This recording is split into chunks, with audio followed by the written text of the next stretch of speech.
Está na hora! Vamos começar?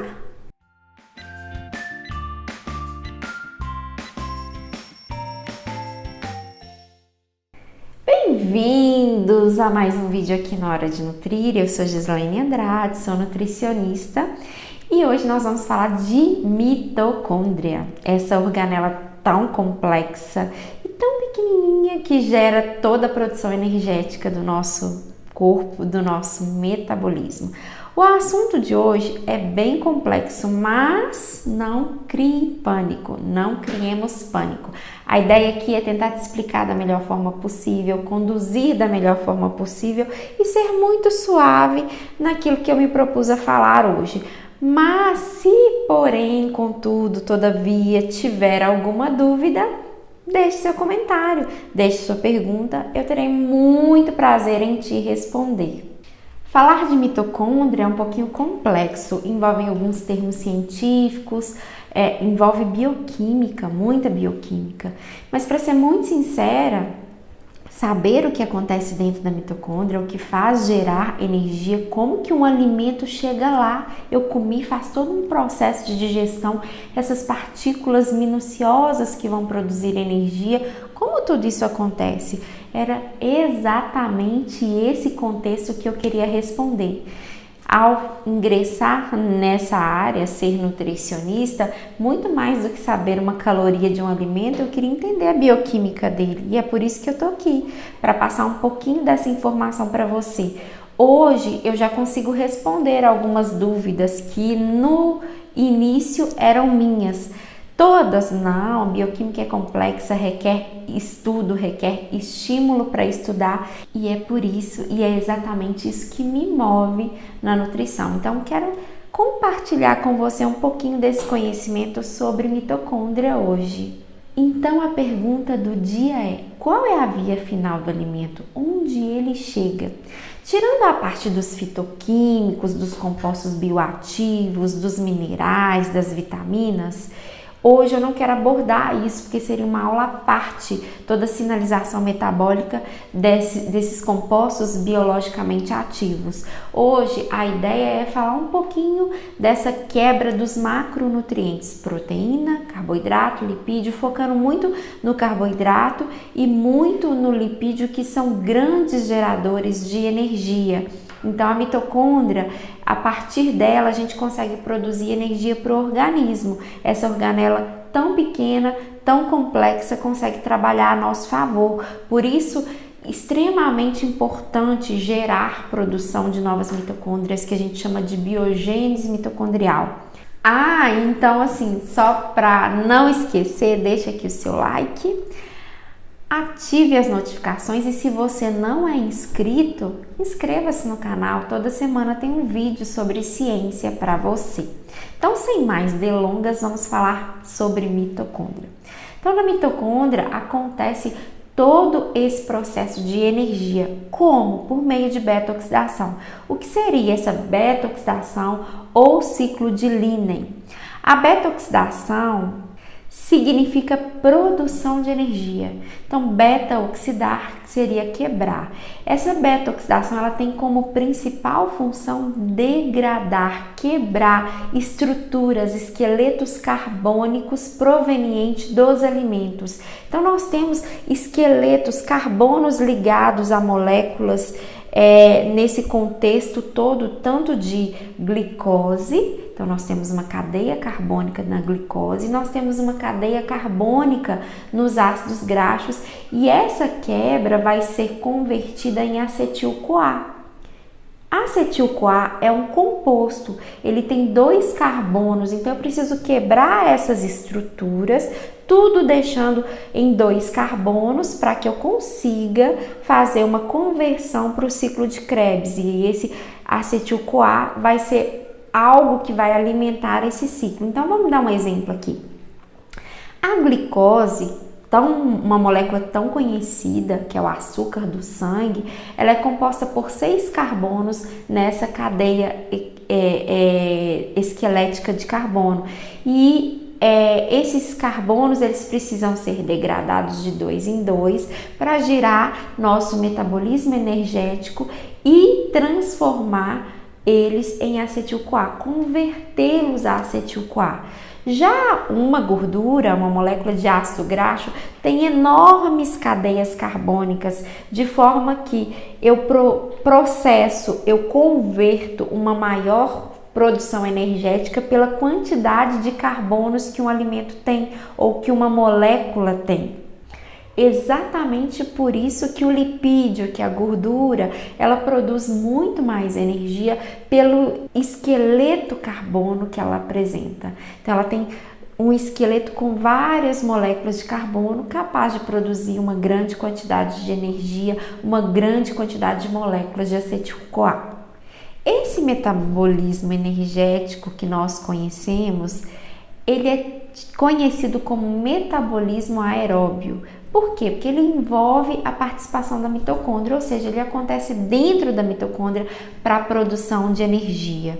Então, como eu disse, os esqueletos carbônicos são quebrados, gerando 2 carbonos que são acetil-CoA. Esse acetil-CoA, ele vai entrar dentro do ciclo de Krebs, e esse ciclo de Krebs que gira, ele acontece dentro da mitocôndria para produzir energia. Então, dentro da mitocôndria, nós temos 2 coenzimas muito importantes para a produção de energia, que chamam-se NAD e FAD.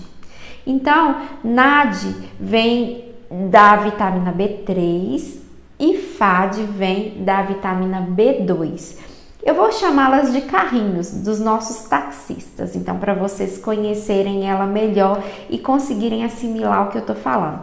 Elas ficam dentro da mitocôndria e elas fazem o transporte de hidrogênio, então, ora doando hidrogênio, e que nós chamamos de oxidadas, elas estão oxidadas, então elas buscam hidrogênio lá fora da membrana da mitocôndria e elas trazem hidrogênio. Então elas são oxidadas, a NAD e FAD, quando elas doam, e quando elas recebem o hidrogênio, nós chamamos de forma reduzida. Então elas são reduzidas, quando elas recebem esse hidrogênio, elas são reduzidas a NADH e FADH2. Então, as vitaminas do complexo B, as vitaminas B2 e vitamina B3 participam exatamente desse contexto de produção de energia. Então, elas agem como se fossem transportadoras. Elas buscam hidrogênio e entregam hidrogênio, buscam de novo e entregam novamente para dentro da mitocôndria. É como se fosse um táxi transportando as pessoas. Então, eu busco e entrego. Então, esse transporte dentro da mitocôndria é um dos responsáveis por produzir energia através da cadeia transportadora de elétrons. Então, nós chamamos esse transporte de cadeia transportadora de elétrons. Então, as proteínas reduzidas, NAD e FADH2, quando o táxi pegou o passageiro, ele vai entrar dentro da mitocôndria e ali ele vai ser oxidado, ou seja, ele deixa lá dentro os hidrogênios e volta à forma original, NAD e FAD. Esses nossos passageiros, que são os hidrogênios, eles vão migrar para dentro da mitocôndria. Então, tem um espaço entre as membranas da mitocôndria, que a gente chama de espaço intermembranas, para onde esses hidrogênios vão migrar. E chegando dentro da mitocôndria, nós temos uns complexos. Vamos pensar num jogo e lá dentro tem fase. Eu tenho que passar fase 1, fase 2, fase 3, fase 4. Dentro da mitocôndria eu tenho essas fases, onde o hidrogênio vai percorrendo. Então eu tenho 4 fases dentro de uma mitocôndria, que vocês podem ver aqui nessa figura, sinalizando essas fases 1, 2, 3 e 4. Não sei se você se recorda, no vídeo anterior eu disse que a via de degradação dos alimentos, no final da degradação de proteína, carboidrato, lipídio, nós iríamos ter liberação de água e de gás carbônico. Exatamente aqui isso acontece. Então, aqui nesse complexo 4, acontece a formação de água, que é uma forma reduzida do oxigênio. Então, o oxigênio da minha respiração, aqui ele entra em cena. Ou seja, esse oxigênio ele se liga a duas moléculas do hidrogênio do carrinho, lembra do nosso carrinho que trouxe os nossos passageiros, os hidrogênios? O oxigênio ele vai se ligar a duas moléculas de hidrogênio e ele vai formar H2O. Então, numa resposta bioquímica metabólica, nós vamos formar água. É aqui nesse complexo 4 também que nós formamos ATP, nossa produção energética. Então, tudo acontece aqui, dentro dessa mitocôndria. Então, vamos pensar nessa via de forma reversa. Então, eu tenho o hidrogênio ele é o meu passageiro que vai fazer toda a relação bioquímica com o oxigênio, gerando água, produzindo ATP. Eu tenho esse hidrogênio, ele veio transportado por um taxista, por dois, na verdade, NAD e FAD. E aí, nesse contexto, ele chega dentro da mitocôndria. NAD e FAD, eles vêm do ciclo de Krebs, esse ciclo que gira dentro da mitocôndria. E esse ciclo de Krebs vem do piruvato, que vem de alimento, principalmente carboidrato e lipídio, mas a proteína também tem participação na entrada desse ciclo de Krebs. Ou seja, o hidrogênio veio dos alimentos. A gordura, ela é o alimento com maior número de moléculas de hidrogênio. Logo, carbono, esse esqueleto carbônico e esse esqueleto com hidrogênios é o alimento que mais nos fornece energia. É de onde nós retiramos a maior parte de energia.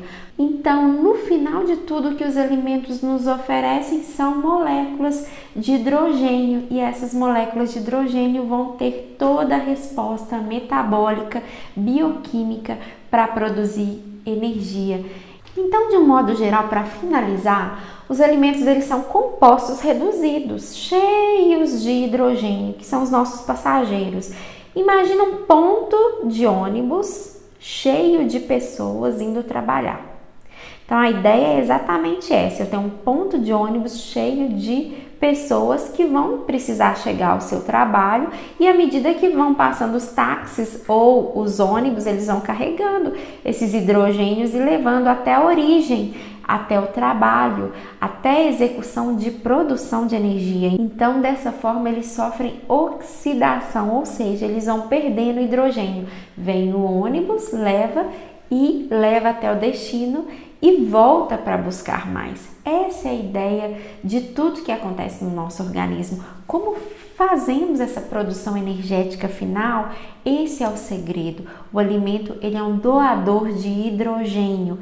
Então eu espero que tenha ficado um pouquinho claro sobre essa necessidade de alimento. Então, por que às vezes eu tenho uma demanda menor do que o consumo? Então, se o meu consumo é muito maior do que a minha necessidade energética, teoricamente os hidrogênios, essas cadeias carbônicas, elas começam a ser armazenadas e aí nós geramos gordura.